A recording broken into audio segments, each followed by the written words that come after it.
안녕하세요. 말씀 속에서 은혜를 나누는 시간, 오늘도 함께 해주셔서 감사합니다.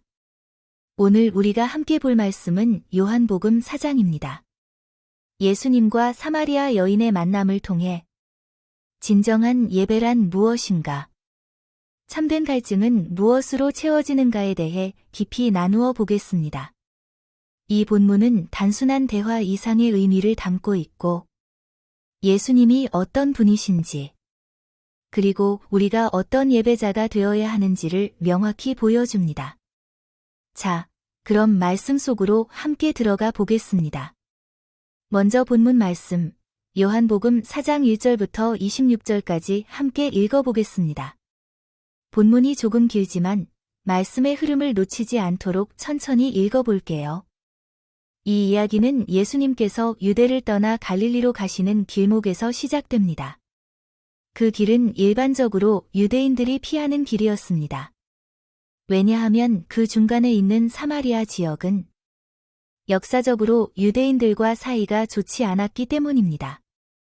사마리아 사람들은 아수르에 의해 피정복민과 혼혈이 되었고 유대인들은 그들을 순혈성을 잃은 부정한 민족으로 여겼지요. 그래서 사마리아는 그냥 지나치는 지역이 아니라 가능하면 돌아가는 지역이었습니다. 하지만 예수님은 굳이 사마리아를 지나가셨습니다. 여기서 우리는 예수님의 의도를 볼 수 있습니다. 그냥 지나친 게 아닙니다.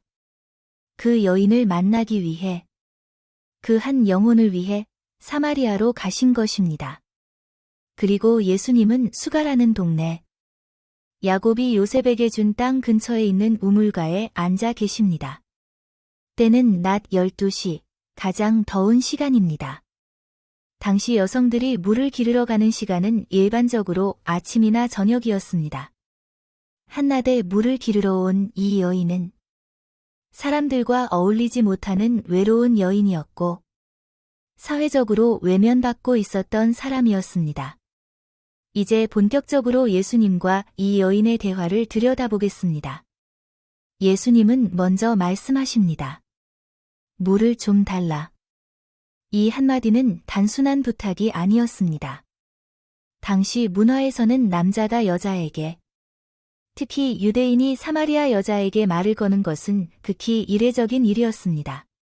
그럼에도 불구하고 예수님은 먼저 다가가셨습니다.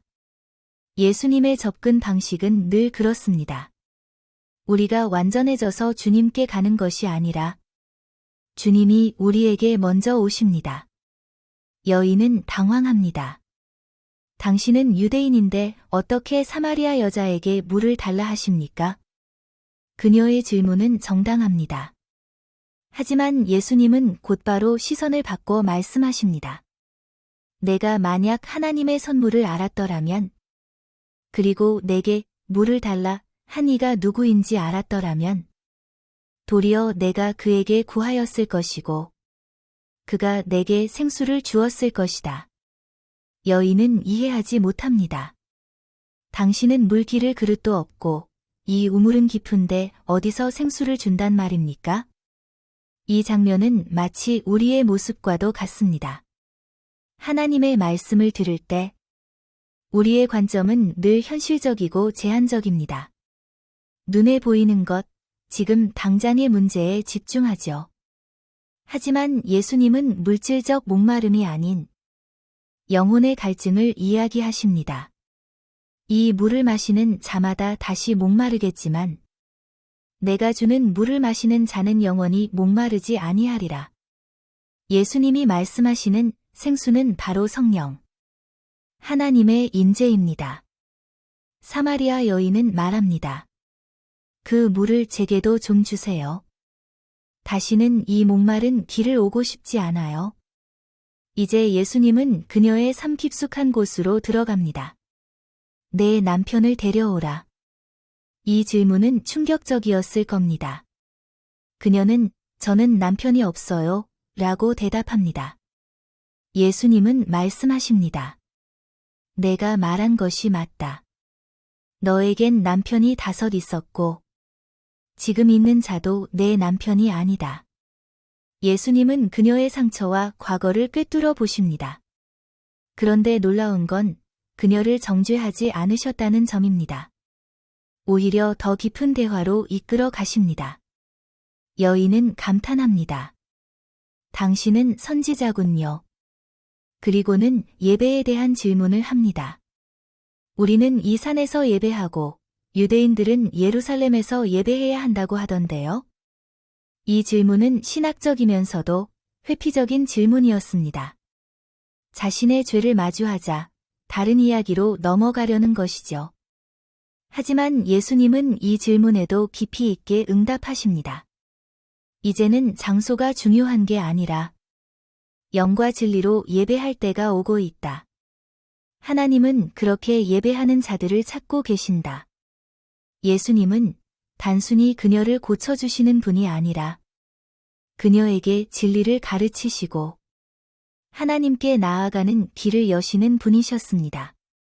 그리고 마침내 여인은 말합니다. 메시아, 곧 그리스도라 불리는 분이 오시면 우리에게 모든 걸 알려주실 거예요.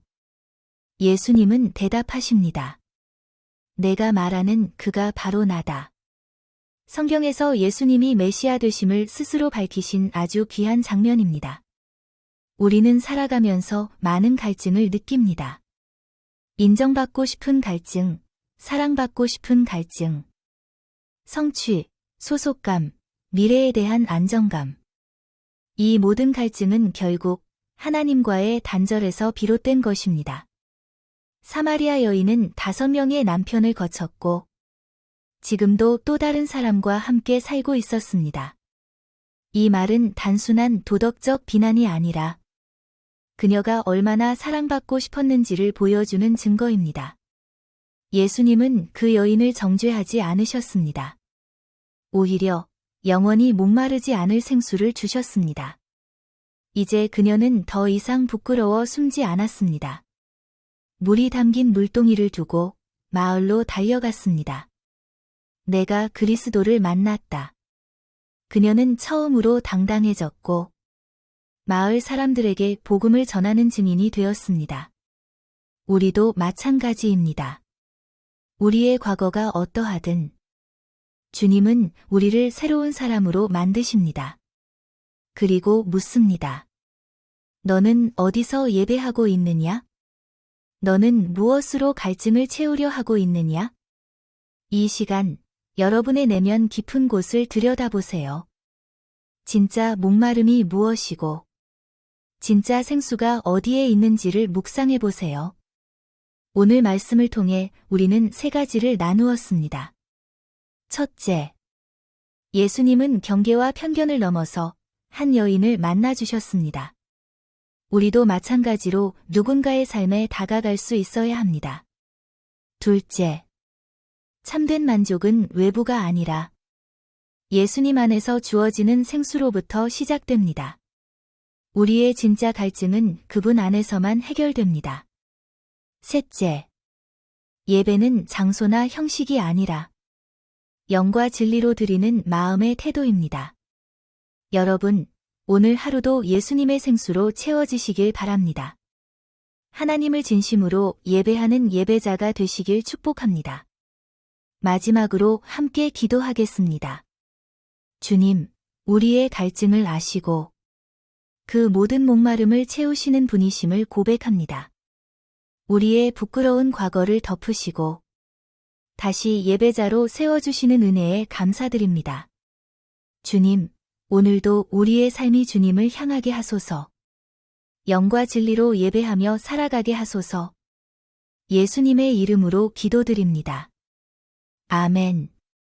감사합니다. 오늘도 말씀과 함께 해주셔서 진심으로 고맙습니다. 다음 시간에도 함께 은혜 나눌 수 있길 바랍니다. 평안한 하루 되세요.